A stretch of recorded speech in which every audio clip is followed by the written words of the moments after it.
नमस्कार दोस्तों, स्वागत है आपका मेरे एक नए ब्लॉग में। दोस्तों सुबह के 10 बज चुके हैं और मैं हूं आज अपने ही गांव में। तो आज मेरा घर का ही ब्लॉग होने वाला है। तो आज मैं बिच्छू घास का साग बनाने जा रहा हूं। बिच्छू घास को हमारी लोकल भाषा में कंडाली बोलते हैं, जो कि लगती है जब तो बहुत झंझनाहट होती है। तो ये घास जब हमारी त्वचा पे लगती है तो एक डंक की तरह मारती है, तो इसको डंक मारने वाला पौधा भी कहा जाता है।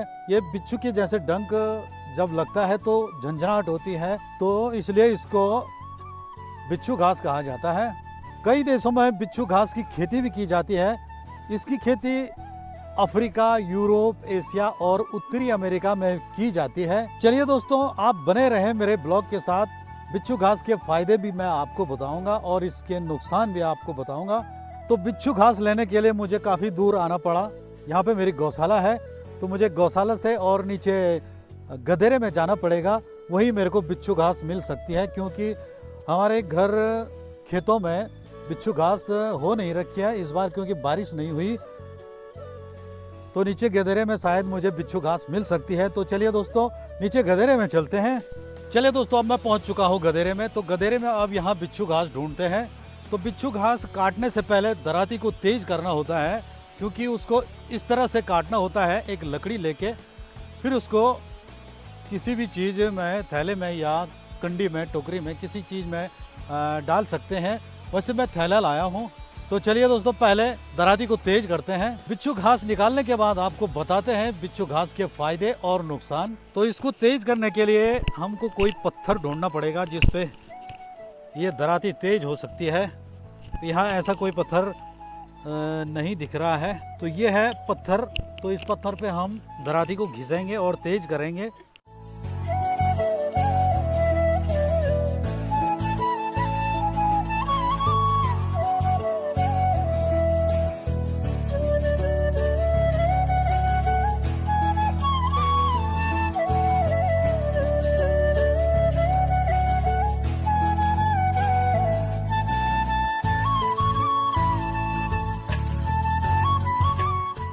चलिए दोस्तों, दराती तेज हो चुकी है। अब हमको एक लकड़ी काटनी पड़ेगी।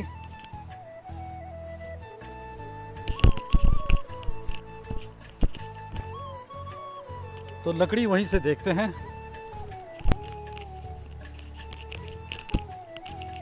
तो यहाँ से एक लकड़ी काट लेते हैं।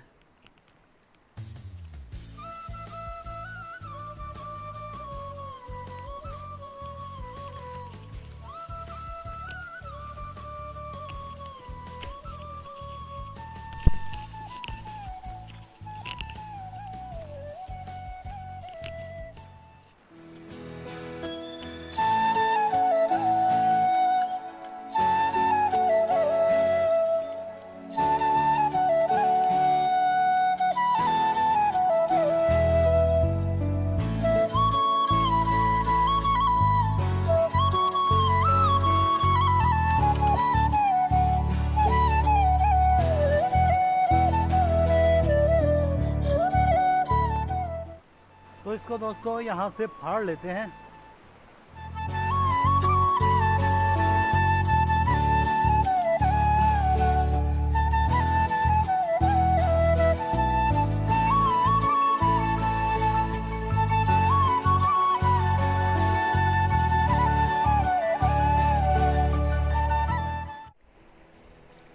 चलिए दोस्तों, अब मैंने इसको इस तरह से बना दिया है।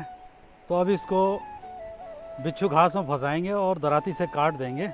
अब यहाँ ढूंढते हैं बिच्छू घास। तो बिच्छू घास जगह जगह हो रखा है। तो ये है दोस्तों बिच्छू घास। तो आप देख सकते हैं इस पे बहुत बारीक बारीक कांटे हैं इस तरह से। तो ये अगर हमारी त्वचा पे चुभ जाते हैं तो बहुत ज़बरदस्त झंझनाहट होती है, बिच्छू के डंक की तरह। ये देख सकते हैं आप, इस पे बारीक बारीक कांटे हैं बहुत सारे, पूरे पौधे पे कांटे ही कांटे हैं। तो इसको कहते हैं दोस्तों बिच्छू घास। तो इसका हम आज साग बनाएंगे। चलिए दोस्तों, बिच्छू घास निकालते हैं। तो ये इस तरह से काटा जाता है। इसको इसमें फंसा के और इसको इस तरीके से काटा जाता है। और इसको सीधे थैले में डाला जाता है, ये ताकि ये हाथ पे न लगे। जो कोंपले कोंपले हैं बिच्छू घास की हम वही निकालेंगे, बाकी हार्ड पत्तियां हम नहीं निकालेंगे।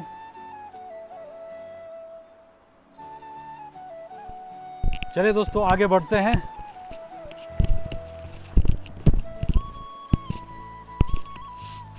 यहाँ भी शायद बिच्छू घास हो रखी है।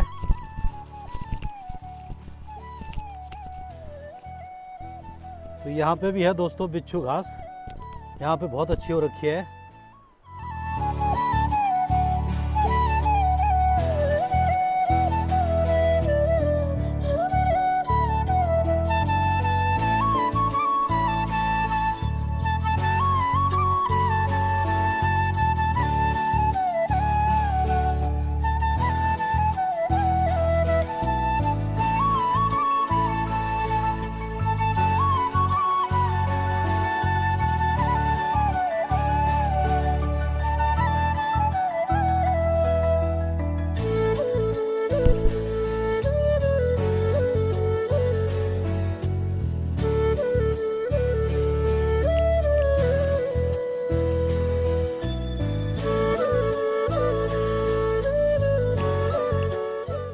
इन पे बिना हाथ लगाए हुए आप इस तरह से काट सकते हैं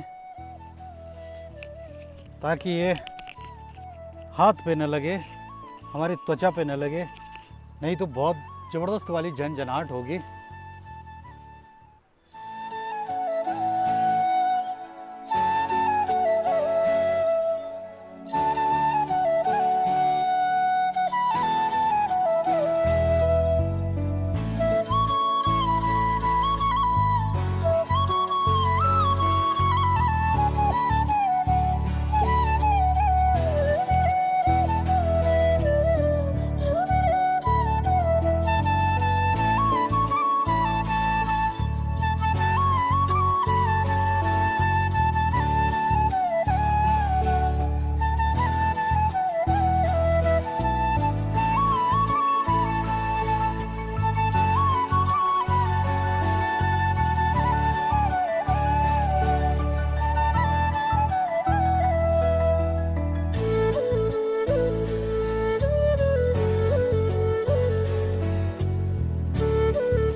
दोपहर के 11:30 बज चुके हैं। बिच्छू घास ढूंढने के लिए जगह जगह जाना पड़ रहा है, तो उसका साग बनाने के लिए उसकी कोंपलें कोंपलें तोड़नी पड़ती है। तो अभी दोस्तों मैंने बिच्छू घास तकरीबन इतना इकट्ठा कर दिया है, तो अब इतना बहुत है, तो इतना ले चलते हैं घर साग बनाने के लिए। चलिए दोस्तों, अब मैंने बिच्छू घास भी इकट्ठा कर ली है। अब आपको इत्मीनान से बिच्छू घास के फायदे के बारे में बताते हैं। बिच्छू घास हमारे स्वास्थ्य के लिए बहुत ही फायदेमंद होता है। इसकी खेती विदेशों में की जाती है, जैसे कि अफ्रीका, यूरोप, एशिया। बिच्छू घास एक बूटी के रूप में भी जाना जाता है। हमारे शरीर के अंदर जितने भी विषाक्त पदार्थ हैं उनको ये बिच्छू घास बाहर निकालता है। इसके बहुत सारे फायदे होते हैं, जैसे कि ऊर्जा के स्तर में सुधार होता है, त्वचा को स्वस्थ रखता है, गुर्दे और पित्ताशय की थैली के स्वास्थ्य की सुरक्षा करता है, शुगर की बीमारी यानी मधुमेह को रोकता है, बवासीर को कम करता है। बिच्छू घास श्वसन प्रक्रिया में भी बहुत लाभकारी है। जिनको सांस की प्रॉब्लम है वो इस बिच्छू घास का इस्तेमाल नियमित कर सकते हैं। आप नारियल या सरसों के तेल में बिच्छू घास की पत्तियों का रस निचोड़ करके इसको अपने बालों पर भी लगा सकते हैं। जिससे डैंड्रफ की समस्या हमेशा के लिए दूर हो जाती है। लेकिन आपको बता दें दोस्तों कि इसका अधिक सेवन जो है हानिकारक भी हो सकता है। इसका अधिक सेवन हमारे खून को पतला करता है, जो कि रक्त के थक्के की क्षमता को प्रभावित करता है। दूसरा दोस्तों, इसके अधिक सेवन से अधिक नींद आने की समस्या से भी आप जूझ सकते हैं। और अगर आप किडनी की समस्या से परेशान हैं तो इसका सेवन बिल्कुल भी नहीं करना चाहिए। तो ये थी दोस्तों छोटी सी जानकारी। तो चलिए दोस्तों, अब घर चलते हैं फटाफट और बिच्छू घास का साग बनाते हैं। अपनी अपनी विधियां हैं, तो मैं अपनी विधि से बनाऊंगा। तो मुझे मेरी माँ ने बिच्छू घास का साग बनाना सिखाया है, तो आज मैं पहली बार बिच्छू घास का साग बनाऊंगा। तो चलिए दोस्तों, फटाफट चलते हैं घर। अब मैं पहुंच चुका हूं घर में, तो फटाफट सब कंडाली का साग बनाते हैं। चलिए दोस्तों, तो शुरू करते हैं। सबसे पहले मैं कंडाली को धो लेता हूं। पहले इस पतीले में बिच्छू घास धो लेते हैं, क्योंकि इसमें छोटे छोटे कीटाणु भी हो सकते हैं। तो पहले हम 1-2 पानी से इसको धो देते हैं। मेरे पास चिमटा है, तो मैं इस चिमटे से इस कंडाली को ऐसे पलटा रहा हूँ। तो ये बहुत अच्छा काम आ रहा है इस समय।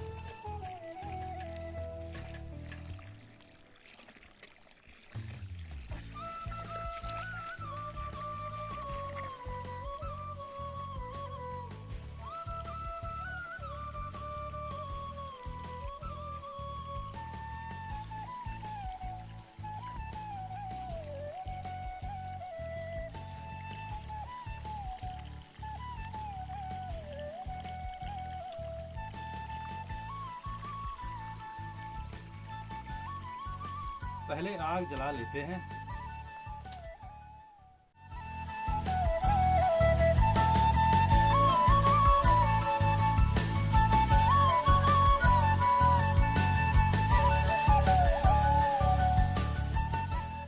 तो ये है दोस्तों राल, जो चीड़ के पेड़ से निकलती है। तो पहले इसको जलाते हैं, ये अच्छा सा जलता है।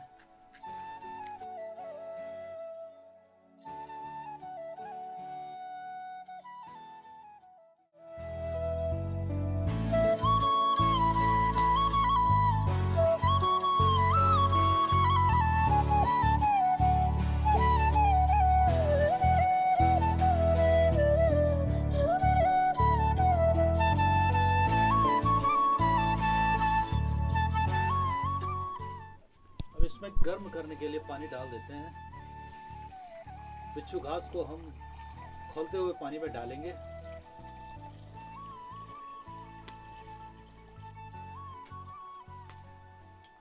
अब हमारा पानी खौल चुका है दोस्तों, तो हम अब इसमें खौलते हुए पानी में बिच्छू घास डाल देंगे।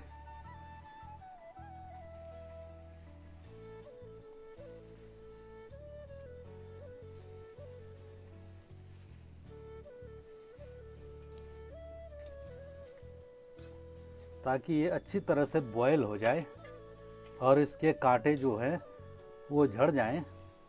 इसको बीच बीच में पलटाते भी रहना चाहिए ताकि ये ढंग से बॉयल हो जाए।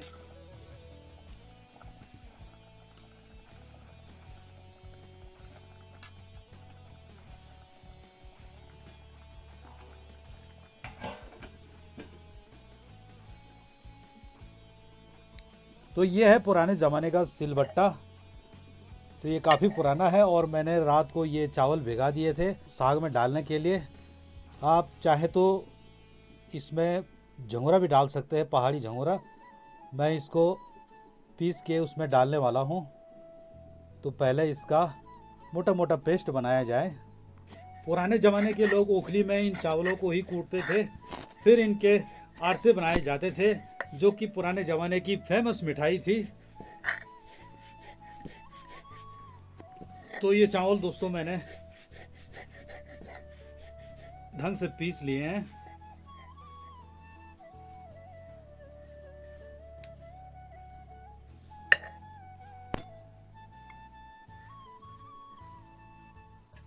अब ये दोस्तों बॉयल हो चुका है, तो मैंने कढ़ाई से इसको इसमें निकाल दिया है। अब इस पानी को इसमें डाल देते हैं शायद ये पानी काम आ सकता है हमारे। अब ये बॉईल हो चुका है दोस्तों, तो अब आप इसको छू सकते हैं ढंग से, इसको दबा सकते हैं, तो आपको बिच्छू घास नहीं लगेगी, कोई झंझनाहट नहीं होगी। कई लोग इसमें बिच्छू घास को थोड़ा थोड़ा से आग में झुलसा देते हैं, उसके बाद बनाते हैं, लेकिन मैंने सिर्फ बॉईल किया है तो उसमें हल्का कड़वापन आ जाता है। बॉईल करने के बाद उसमें कड़वापन नहीं आता है। तो अब इसको मैं इसमें डाल देता हूँ फिलहाल। आप चाहे तो इसको मिक्सी में भी पीस सकते हैं, मेरे पास मिक्सी नहीं है तो मैं इसको ऐसे ही बारीक करूँगा। जब तक ये बिल्कुल बारीक ना हो जाए तब तक इसको बारीक करते रहिए चटनी की तरह, तभी जाके इसका बहुत ही सुंदर, बहुत ही स्वादिष्ट साग बनेगा।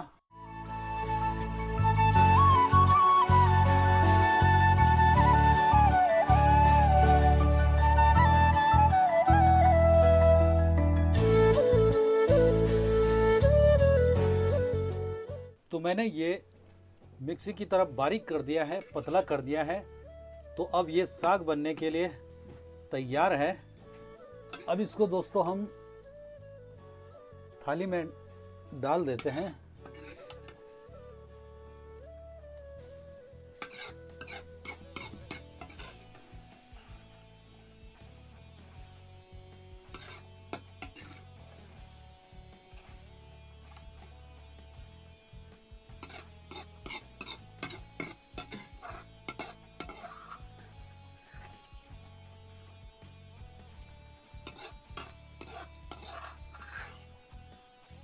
तो अब इसमें तेल डालेंगे।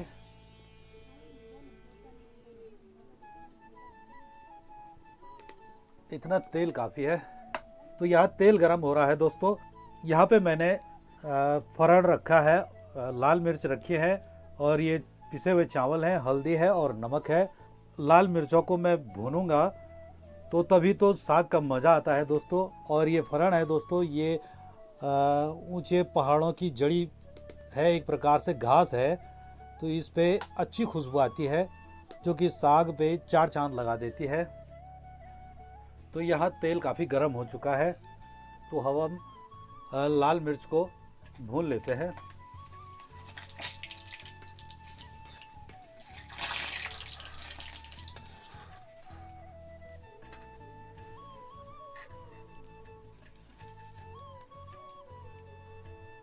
तो ये लाल मिर्च हमने भून दी है। तो अब इसमें हम इस फरण को डालते हैं तुरंत। तो उसके बाद हम सीधे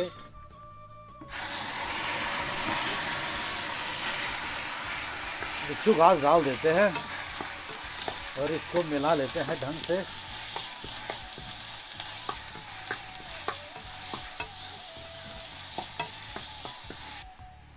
और अब हम इसमें नमक डाल देते हैं स्वाद अनुसार।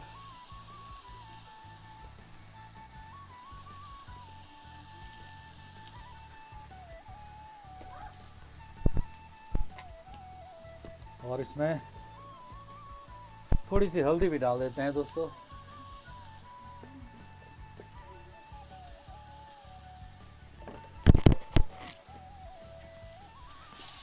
अब इसको अच्छी तरह से मिला देते हैं।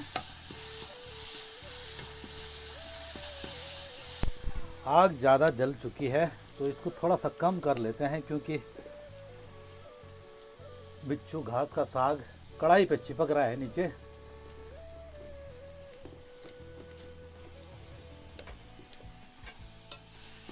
इसको धीमी आंच में थोड़ा सा पका देते हैं। और जो फरण हमने छौंक मारा था दोस्तों, उसकी बहुत ही सुंदर खुशबू आ रही है, मस्त खुशबू आ रही है। 2 मिनट ये पक चुका है दोस्तों। अब इसके बाद इसमें हम थोड़ा सा ये पिसा हुआ चावल डाल देते हैं। इतना सारा तो नहीं डालूंगा मैं, इतना डाल देते हैं।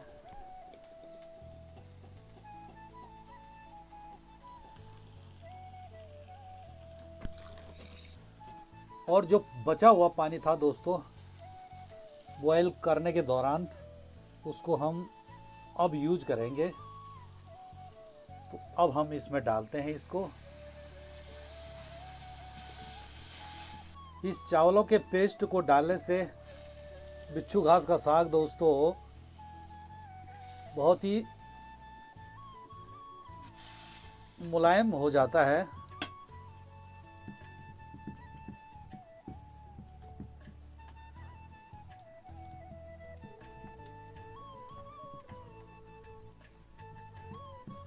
तो हमारे गढ़वाल में जो सबसे पहली डिश बनती है उसको सबसे पहले हम चूल्हे में रखते हैं, उसके बाद फिर हम सर्व करते हैं। ये हमारे गढ़वाल की परंपरा है। ये बन गया है दोस्तों हमारा बिच्छू घास का साग। तो काफ़ी टेस्टी बना होगा, मुझे विश्वास है। चलिए दोस्तों शुरू करते हैं। तो मैंने पहली बार गढ़वाली डिश बना रखा है, तो पता नहीं कैसा बना है, तो अभी चखते हैं। मुझे विश्वास है कि अच्छा बना होगा। चलिए दोस्तों शुरू करते हैं, टेस्ट करते हैं कि कैसी बन रखी है।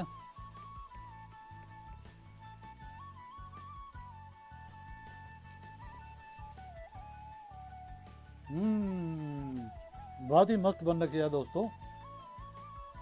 मुझे विश्वास नहीं था कि अच्छी बनेगी, लेकिन बहुत ही स्वादिष्ट बनी हुई है। तो आप भी इसको बनाने का प्रयास करें, मेरे ख्याल में अच्छी बनेगी। आप भी खाएं और औरों को भी खिलाएं। थैंक यू दोस्तों। चलिए दोस्तों, शाम के 4 बज चुके हैं और धूप भी ढल चुकी है। हमारे गांव में 2 बजे धूप ढल जाती है, तो 2 बजे के बाद ठंडा शुरू हो जाता है, तो लोग अंगीठी सेकते हैं।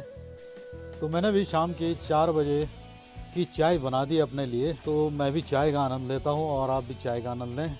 फिलहाल इस ब्लॉग को यहीं तक रखते हैं दोस्तों, फिर मिलेंगे एक नए ब्लॉग के साथ। तब तक के लिए दोस्तों गुड बाय।